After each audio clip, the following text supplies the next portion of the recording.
በእስራኤልና ኢራን መካከል በአምስተኛ ቀኑ ላይ በሚገኘው ግጭት በሁለቱም በኩል ጥቃቶች ተፈጽመዋል። እስራኤል ቴህራን ላይ ኢላማ ስታደርግ፣ ኢራን በበኩሏ ቴል አቪቭና ሄርዚሊያን ኢላማ አድርጋለች። እስራኤል የኢራኑን የአብዮታዊ ዘብ የጦርነት ጊዜዋና አዛዥን ዛሬ ሌሊት በፈጸመችው የአየር ጥቃት ገድላለች። የእስራኤል መከላከያ ሰራዊት የኢራን የጦርነት ጊዜዋና አዛዥና ከአገዛዙ ከፍተኛ የጦር አዛዦች አንዱ የሆኑትን አሊ ሻድማኒን መግደሉንም አስታውቋል። ዋና አዛዡ የተገደሉት በማዕከላዊ ቴህራን በሚገኘው ዋና መስሪያ ቤት ላይ በተደረገ የአየር ድብደባ መሆኑን ተዘግቧል። ጥቃቱ የተፈጸመው የእስራኤል ጦር በደረሰው መረጃ መሰረት በኢራን ወታደራዊ ተዋረድ ውስጥ ካሉት ከፍተኛ ባለስልጣኖች አንዱ የሆኑት የኢራን ጦርነት ጊዜ ዋና አዛዥ ኢላማ በማድረግ እንደሆነም ነው የተገለጸው።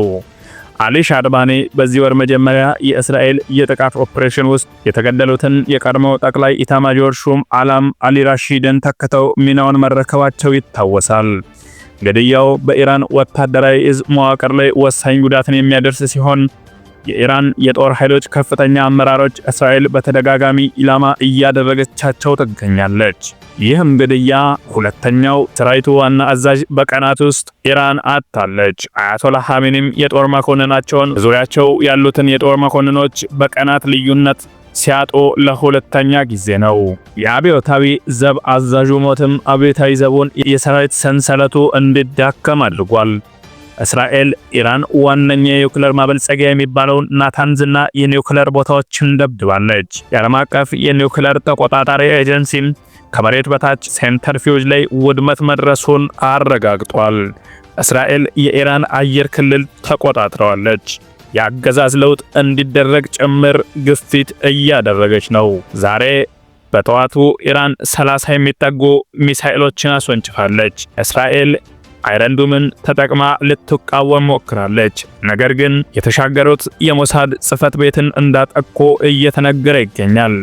በማዕከላዊ እስራኤልም የሳይረን ድምጾች እያስተጋቡ ነው። እስራኤል የኢራን ሴፋ ባንክና ተያያዥ የሆኑትን የጋዝ ስቴሽኖች ሲስተም ላይ ጥቃት አድርሳለች። በሁለቱም ማለትም በእስራኤልና በኢራን ኢነርጂና የጋዝ መሰረተ ልማት ላይ ውድመት ደርሷል። የደቡብ ፐርሺያ ጋዝ፣ የኢራን ዘይት ኤክስፖርት የእስራኤል ማጣሪያዎች ላይ ተጽዕኖም አሳድሯል።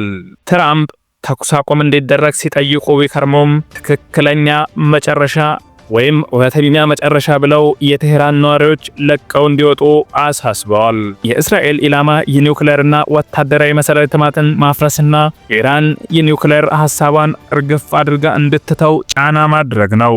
እስካሁን በግልጽ የኢራንን አገዛዝ መጣልን አልገፋችበትም። ኢራን አጸፋዊ ስልት ቀጥተኛ የመልሶ ማጥቃት የእስራኤልን ከተሞች ላይ በመፈጸም የኒውክሌር ማበልጸግ ፍላጎቷን ከዲፕሎማሲው መደራደሪያ ጠረጴዛ ላይ እንዳይወጣ እያደረገች ነው።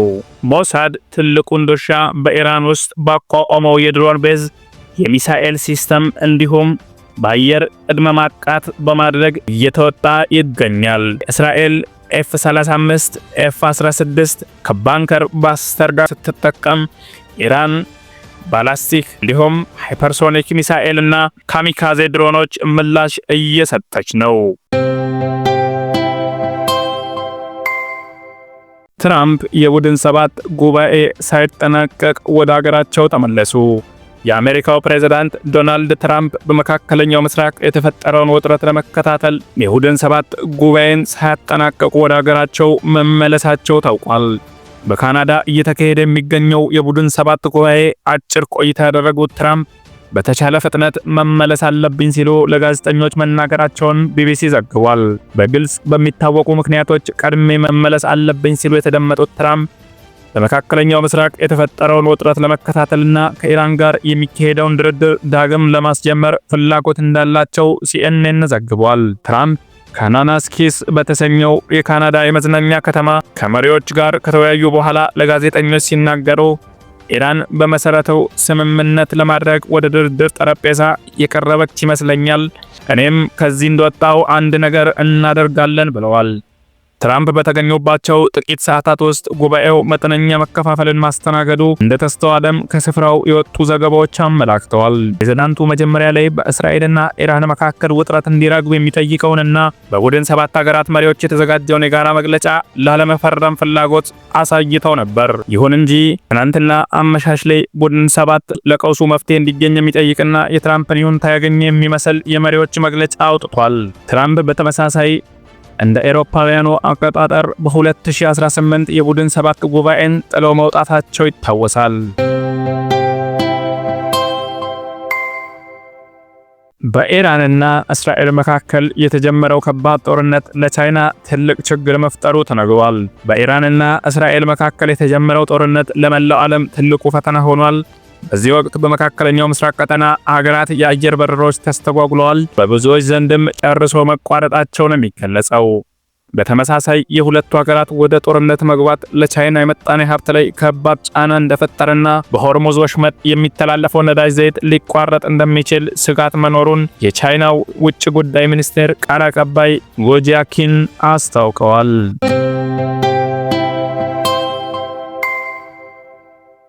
ክርስቲያኖ ሮናልዶ ለፕሬዝዳንት ትራምፕ መልእክት ላከ። ፖርቹጋላዊው ኮከብ ክርስቲያኖ ሮናልዶ እየተባባሰ የመጣውን የእስራኤልና ኢራን ጦርነት አስመልክቶ ለአሜሪካው ፕሬዝዳንት ዶናልድ ትራምፕ መልእክት አስተላልፏል። የ5 ጊዜ የባሎን ዶር አሸናፊው ክርስቲያኖ ሮናልዶ በሀገሪቱ መካከል ያለው ውጥረት እንዲረግብ ሰላም ለዓለም የሚል መልእክት ማስተላለፉ ይፋ ሆኗል። ፕሬዝዳንት ዶናልድ ትራምፕ ጨዋታ ለሰላም የሚል ያልተጠበቀ ስጦታ ከክርስቲያኖ ሮናልዶ እንደተላከላቸውም አሳውቀዋል። ሮናልዶ የፈረመበትን የፖርቹጋል ብሔራዊ ቡድን መለያ ከአውሮፓ ምክር ቤት ፕሬዝዳንት አንቶኒዮ ኮስታ እጅ የተረከቡት የሪፐብሊካኑ ተወካይ በአሁኑ ሰዓት የቡድን 7 ስብሰባን አቋርጠው ወደ ሀገራቸው ተመልሰዋል።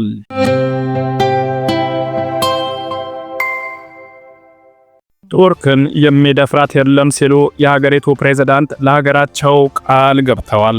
የቱርክ ፕሬዝዳንት ረሲፕ ታይብ ኤርዶሃን በሰጡት ማብራሪያ ቱርክን ማንም የሚደፍራት የለም ነው ያሉት። እንደ ቱርኩ ፕሬዝዳንት ማብራሪያ የሀገሪቱ አሁን የአጭርና የረጅም ርቀት ተምዘግዛጊ ሚሳኤሎችን በከፍተኛ ደረጃ ታጥቃለች ሲሉ አሳይተዋል። ኤርዶሃን በረጅሙ ማብራሪያቸው በአጭር ጊዜ ሀገራችንን በክፉ የሚያስቧትን እንኳን አፍረውና ፈርተው እንዲቀመጡ እናደርጋቸዋለን ሲሉ አስረድተዋል። ቱርክ በዚህ ወቅት ያሻትን አይነት የጦር መሳሪያ ታመርታለች ነው ያሉት። በማጠቃለያቸውም ቱርክ በምጣኔ ሀብት፣ በፖለቲካው፣ በማህበራዊና በወታደራዊ ዘርፍ የምትከበር ሀገር ናት ሲሉ ተደምጠዋል።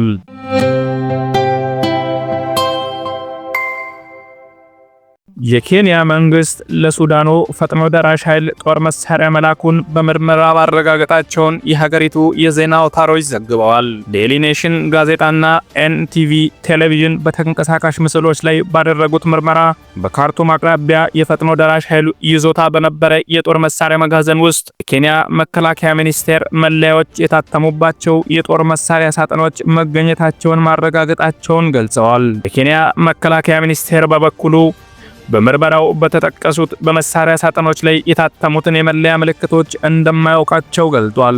የሱዳን ወታደራዊ መንግስት ኬንያ ለፈጥኖ ደራሹ ሰራዊት ድጋፍ ታደርጋለች በማለት ወራት በፊት የከሰሰ ሲሆን ይህንን ተከትሎ ሱዳን ከኬንያ የሻይ ምርት መግዛቷን ማቆሟ አይዘነጋም።